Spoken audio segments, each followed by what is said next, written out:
Gocho Stephen Asagi had grown tired of the cat-and-mouse game he'd been playing with a Lyran wolfhound for the better part of an hour, largely because he was losing. Normally Gocho Asagi's Hussar could have run rings around the wolfhound, but the rocky terrain that surrounded the mines of New Anaheim prevented him from pushing his throttle too high, lest a loose boulder or patch of scree send his 30-ton machine tumbling to the ground. Worse, any fall would scrape off what little armor his mech possessed, leaving his internals exposed to the wolfhound's laser fire. Not that it would matter, Asagi thought, with a derisive snort. Not 20 minutes into the running battle, Asagi had lost his left arm to a mere glancing blow from one of the wolfhound's medium lasers, as though it had no armor at all. A direct hit might have pierced all the way through his torso and out the other side, and the damnable machine had 3 such lasers, plus an even larger one that would surely vaporize his entire cockpit with how little protection it had. As another green beam sliced through a protective embankment, Asagi wondered briefly if he'd have been better off signing off with the 2nd Genyosha's Jump Infantry. But he'd been taken in by the tales of power and prestige from the ancient Star League machines that the DCMS had been graciously bestowed by its new Comstar allies. His Chewie had been given a Crockett, renamed the Katana by appropriately loyal Cretan engineers, which seemed to confirm the stories of Star League martial prowess. Asagi, however, was assigned a Hussar, a recon unit that was so poorly protected he might as well have been driving around in a hovercar. The mech had less armor than a Locust, Stinger, or Wasp, and while it possessed a similarly large laser as the wolfhound that pursued him, it had no other weapons to back it up. And the wolfhound had more than enough armor to shrug off a shot from Asagi, while the same couldn't be said for the Hussar. Another green beam shone overhead, and Asagi knew it was time once again to sprint for the next available cover. This time, a large shed outside of a pit mine. He even considered returning fire for a moment, but then a larger blue beam immolated a nearby pine, and he thought better of it. Retreat seemed to be the only option, but he didn't know where to go. He'd been separated from his lance, and while the original Hussar had an advanced comm systems that could reach to his regiment's CNC from halfway across the globe, the Hussar he was given seemed to lack that capability, as it did the extended range laser that might have at least allowed him to fire back outside of his opponent's engagement radius. He could try to leave the lip of the apparent pit mine, but he'd be dangerously exposed as he crested the hill, and he doubted that he'd survive even a few glancing hits. So, he ran further in. With escape impossible, Asagi opted for the only tactic left: stealth. A pile of recently mined ore seemed just large enough to both obscure his mech while simultaneously scrambling magnetic resonance sensors. He maneuvered his machine behind the mound of iron ore and powered down everything but his seismics to minimize his signature. A few moments later, the stockpile shifted as the wolfhound entered the lowest part of the pit mine. Asagi watched his sensor screen as the seismic detector indicated the wolfhound was barely 200 meters on the other side of the heap he was hiding behind.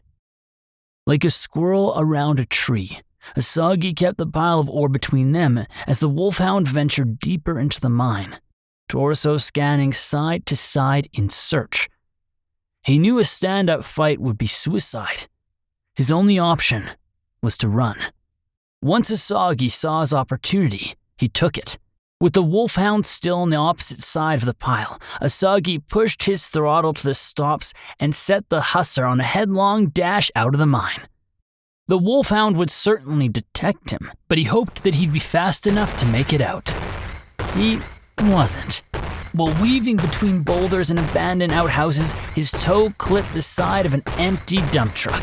He managed to keep his machine upright, but it slowed him down enough that a blue beam reached out from the depths of the mine to land straight through the Hussar's back. Once it was finished melting the machine's gyro, it still had enough power to burst through his frontal armor. As Asagi felt himself lose all control and saw the Hussar begin to pitch forward at over 150 kilometers per hour, he wondered again if he'd have been better off in the infantry.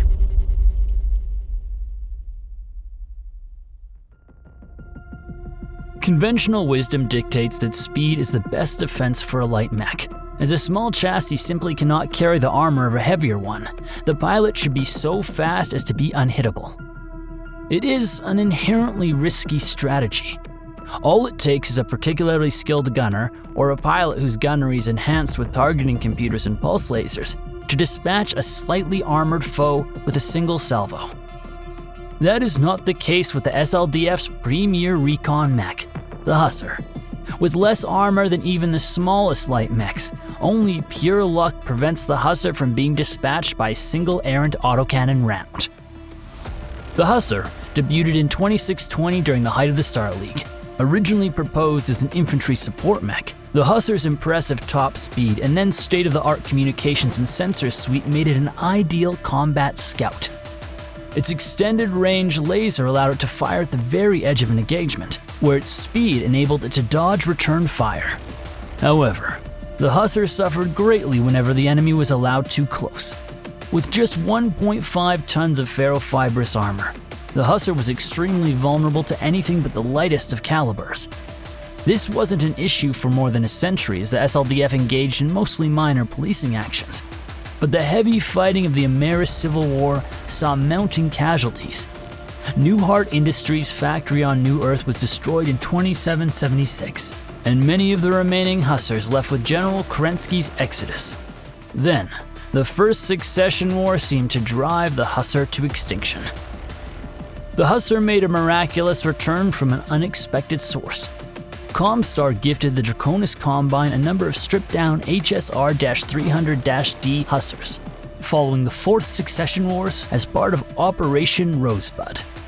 Although Davian and Lyran adversaries were surprised to see the Star League-era mech fighting for the Dragon, Curitan pilots soon saw the Hussar as a death trap. With even less armor than the original 200-D, and lacking the extended range laser that allowed the Hussar to fight from beyond an enemy's effective range, DCMS Hussars fell in droves during the War of 3039. There were, admittedly, some Hussar refits that acknowledged the machine's primary failure. The HSR-200-DB Royal variant replaced the standard GM270 engine with an extra light version, allowing the Hussar to mount an additional 4 tons of ferrofibrous armor. The HSR-350-D was a relatively common Draconis refit that dropped the engine down to a pit band 240, doubling the protection of the HSR-300-D, and still allowing for a medium laser to be mounted in each arm. A brief Hussar renaissance arrived following the Battle of Tukayid, as Comstar sought to rebuild the Comm Guards. It sold the original Hussar HSR-200-D and the Clan Buster HSR-400-D to Coventry Metalworks. These Hussars would see service on both sides of the Fedcom Civil War, although the bulk of them would be delivered to the LAAF, where they predictably saw heavy losses as Lyran combat doctrine failed to adjust for the Hussars' lack of armor protection. The Word of Blake would become the sole producer of the Hussar after it conquered Coventry in 3068. This led to the production of the HSR-900-D, with its light engine and 5 tons of heavy ferrofibrous armor, and the HSR-950-D with a half-ton more armor, giving it the maximum armor protection a mech of its size could achieve. But the Hussar renaissance wouldn't last.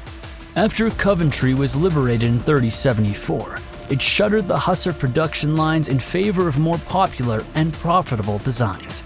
Following the liberation of Terra, the only other Hussar producer, Bond Mech Armor Works, ceased production of all chassis and parts, either because it was destroyed in the fighting or because it was simply ordered to do so by coalition forces. With no new hulls being produced, parts dwindling, and the design indelibly linked to the vile Word of Blake, Hussar numbers began to plummet. Some older 400-D models survived in Coventry stores and served with both the Lyran and Republic armed forces, but all had disappeared by Grey Monday. Today, Hussars only exist as museum pieces, or as a rusting pile in some long-forgotten scrapyard.